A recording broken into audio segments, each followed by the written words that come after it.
Hello વિદ્યાર્થી મિત્રો, આપ સૌનું આપણી આ યુટ્યુબ ચેનલ પર હાર્દિક સ્વાગત છે. આજે હું લઈને આવીશું ધોરણ 6 વિષય ઇંગ્લિશ ભાગ 7 યુનિટ 7 બી અ ચેમ્પિયનમાં વોકેબ્યુલરી અને એક્ટિવિટીનું સંપૂર્ણ સોલ્યુશન. તો ચાલો આપણે આગળ વધીએ. પરંતુ તે પહેલાં જો તમે આપણી આ યુટ્યુબ ચેનલને લાઇક, શેર અને સબસ્ક્રાઇબ ન કરી હોય તો જરૂરથી કરી દેજો. વોકેબ્યુલરી શબ્દ ભંડોળ.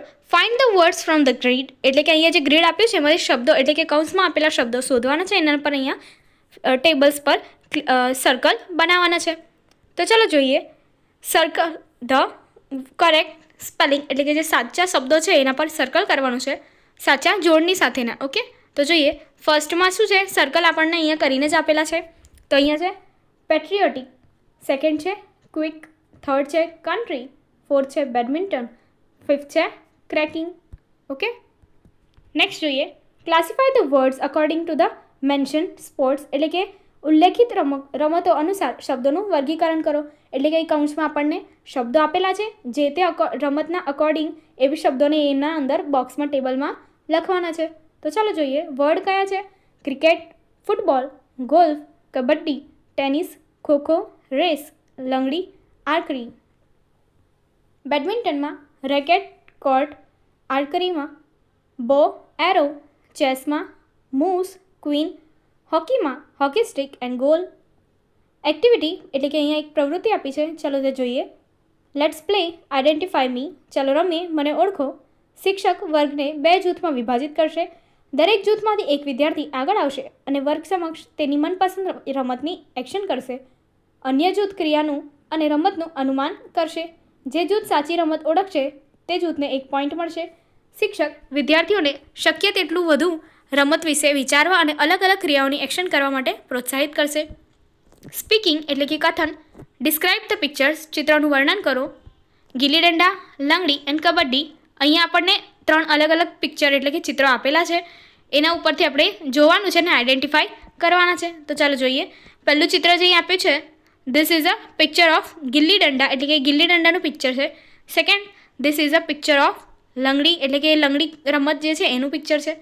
Third, this is a picture of kabaddi, એટલે કે કબડ્ડી રમતનું પિક્ચર છે.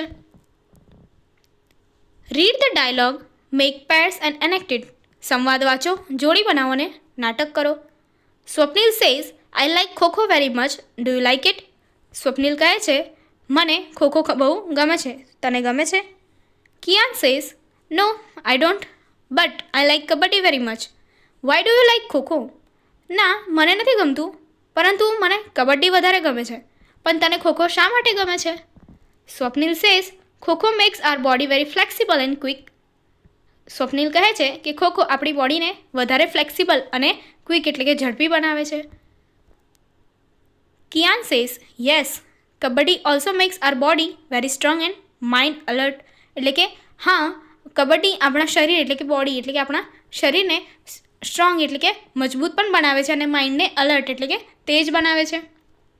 Swapnil says all games make us healthy and strong. એટલે કે બધી રમતો આપણને હેલ્ધી એટલે કે સ્વસ્થ અને સ્ટ્રોંગ એટલે કે મજબૂત બનાવે છે. Kiyan says it's fun playing games. તો કે હા, રમતો રમવામાં મજા પણ આવે છે. ડુ ઇટ યોર સેલ્ફ, તે જાતે કરો. Make a list of games played in your school. એટલે કે તમારી શાળામાં રમાતી રમતોની યાદી અહીંયા બનાવવાની છે. Make a chart displaying information about any one of these games. એટલે કે આમાંથી કોઈ પણ રમત વિશે માહિતી દર્શાવતો ચાર્ટ બનાવો.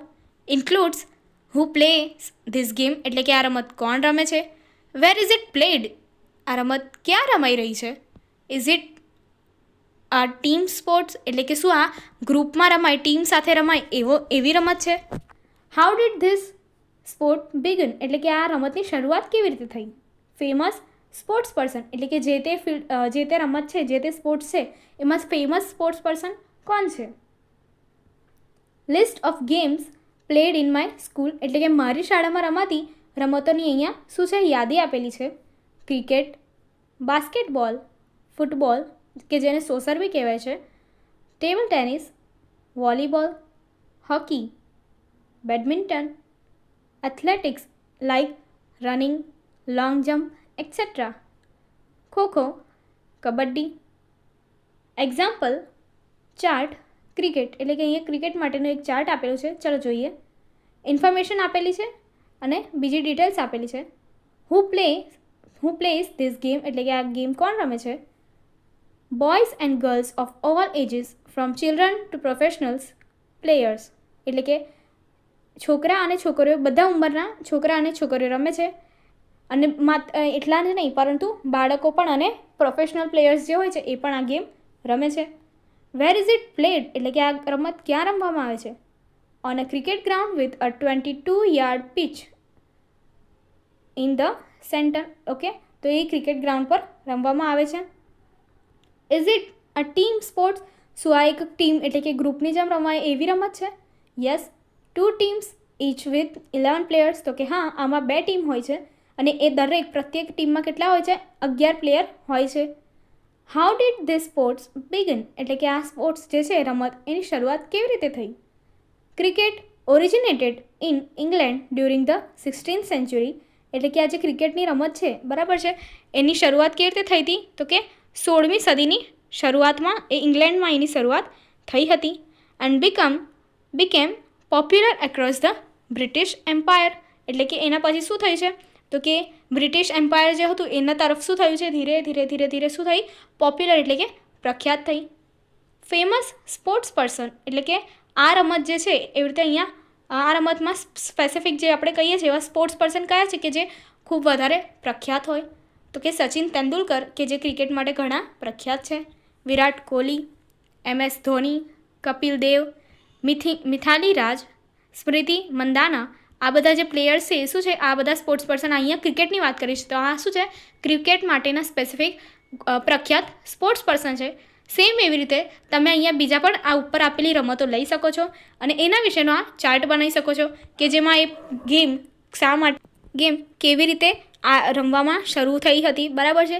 એ ગેમ કોણ રમે છે? એ ગેમ ટીમવાળી ગેમ છે કે ઇન્ડિવિજ્યુઅલી રમાય એવી ગેમ હોય છે? એ પછી એ ગેમ એટલે કે એ રમત જે કહીએ છીએ એની શરૂઆત કેવી રીતે થઈ હતી અને એ જે તે રમતમાં કયા સ્પોર્ટ્સમેન સૌથી આગળ છે, સૌથી પ્રખ્યાત છે? એ રીતે તમે આ વિવિધ અલગ ડિફરન્ટ ગેમ્સનો પણ આ ચાર્ટ બનાવી શકો છો. તો આગળનો વિડીયો જોવા માટે અહીં આપેલી એન્ડ સ્ક્રીન પર ક્લિક કરજો. Thank you.